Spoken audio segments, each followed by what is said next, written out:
The storm outside howled against the windows of Eddie's Roadhouse diner, but inside, the tension was worse. The place smelled of smoke, beer, and fried onions, the kind of joint where broken souls came to forget the world. At the far end of the counter, a young waitress named Clara worked quietly, her hands trembling slightly as she refilled a coffee cup. She kept her eyes down, never meeting anyone's gaze for too long, as if she carried a secret she didn't want anyone to see. Her uniform was old, a little loose on her thin frame, and though she smiled when customers looked, her eyes told a story of deep sadness and pain. Before we go further, if you believe in kindness, second chances, and the power of compassion, please take a moment to like, comment, share, and subscribe to the channel. It really helps us bring you more stories that touch hearts and remind the world what it means to be human. That night, a group of bikers thundered in, shaking the door as they entered. Their leather jackets glistened with rain, patches stitched across their backs, Steel Serpent's Motorcycle Club. The crowd grew quiet. Everyone knew them, tough men with scarred knuckles and heavy boots who rarely smiled.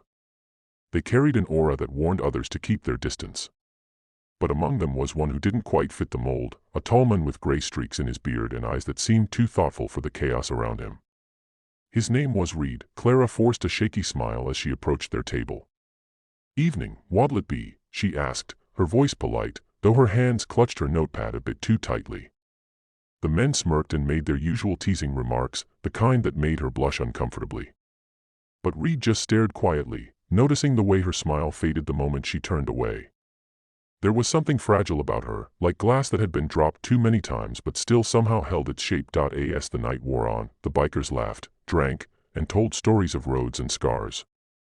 Clara moved between tables, wiping counters, trying to stay invisible.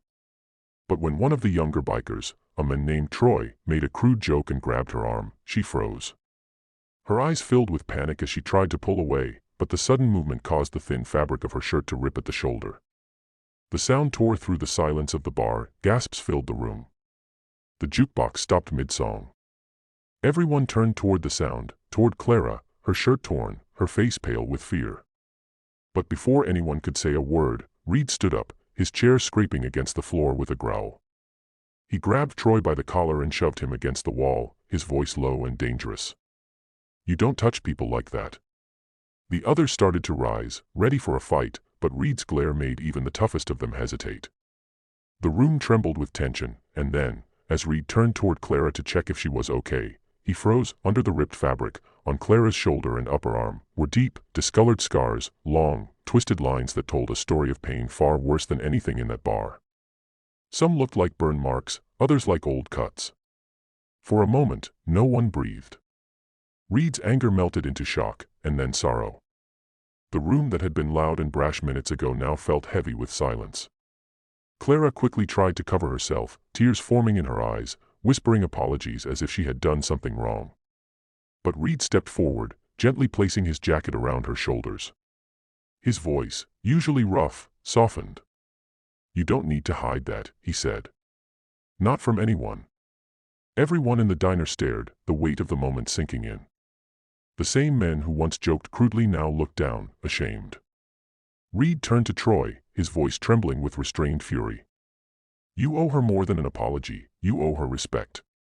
Troy's bravado disappeared. He muttered something that sounded like "sorry" before slipping out of the bar with his head lowered. Clara tried to step back, clutching the jacket, her voice shaking as she said, "It's fine, really, it's just old stuff."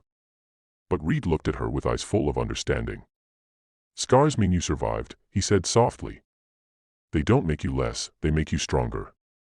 The words hit her harder than she expected. For years, she had lived in fear, hiding those marks, reminders of the house fire that had taken her family and left her scarred both inside and out. The world had not been kind. People whispered. Some stared. Most just looked away. But for the first time, someone saw her and didn't flinch. Wordlessly, she nodded, her tears falling silently as she smiled for the first time that night, a real smile, fragile but genuine. The other customers, who had watched everything unfold, began to clap softly. It wasn't loud or dramatic, it was slow, respectful, filled with emotion. Even the bartender wiped his eyes. The bar, once noisy and indifferent, had been transformed by one simple act of compassion. Reed sat back down after walking her to the kitchen, making sure she was okay. The rest of the bikers stayed quiet. When Clara came out later, still wearing his jacket, Reed left a thick envelope under his empty beer glass. It wasn't just payment, it was a donation. Enough to help her finally move out of the rundown motel she'd been living in since the fire. As he left, he looked back once more and said, "Keep going, kid. The world needs people who still smile after the storm." Weeks later, a new sign appeared on the front of the diner, Clara's Place. The owner, Eddie, had retired and handed the business to her after seeing how much she meant to everyone. The bikers became regulars, not as troublemakers, but as protectors. They'd sit quietly, always respectful, and every time Reed visited, Clara would hand him coffee on the house, smiling wide. Her scars never bothered her again.